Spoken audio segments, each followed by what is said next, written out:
Good evening, all you old Pawpets fans out there. This is Mockingbird, your fine-feathered, friendly news reporter with the latest update. In Utah, a small Jeep was ticketed by police as an abandoned vehicle. What makes this such a bizarre case is that the vehicle was pink, bore the name Barbie, and was parked in the street and blocking a driveway. Two sisters, aged 7 and 9, were reprimanded by their father, saying that the two girls needed to park it in the garage when they're done driving around in it. The ticket was later withdrawn as a mere reminder of how street laws operate. The two young girls got a very harsh lesson to learn from that day. And in other news, over in the Midwest, news takes on a different angle as a 100-pound dog takes to the finish line at an Indiana marathon race. The owner of Boogie the dog states that he slipped from his leash, which seemed like a common practice of his. Only this time, he ran off the owner's leash and right into the second half of a marathon race already in progress. Boogie was the first living being to cross that finish line and, surprisingly enough, ended up winning first prize blue medal. Dog owner Jerry Butts? I can't believe that's his real name. Is that his real name? Jerry Butts, really? Okay. Dog owner Jerry... I'm sorry. Dog owner Jerry Butts states that Boogie will get a microchip and a neutering for his constant escape attempts.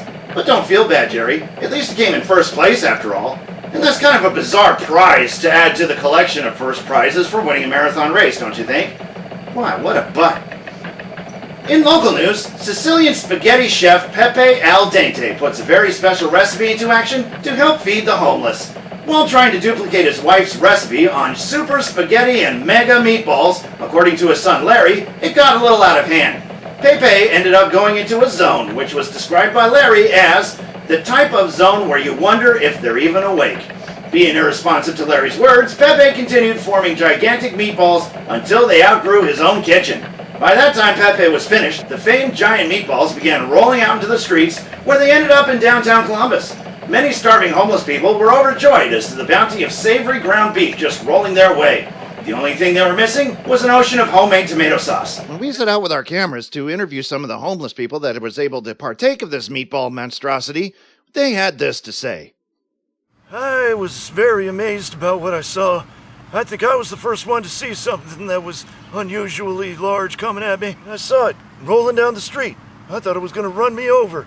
Instead, it ran right into a building. When that happened, meat splattered all over the place. I didn't have to go to bed hungry that night. Neither did a lot of us homeless people. It was a good day. Although some of them weren't all that ecstatic about talking to us. Excuse me, sir. I'm Crackle the Raven with a Little Birdy Told Me Old Pawpets News. Do you have any comments you'd like to share? I'm trying to sleep. Get out of here. And while we were at it, we managed to catch up with Larry and Pepe Aldente, and they had this to report. What was your inspiration of making this giant meatball? Well, you'll have to talk to my dad. He's the one who did it.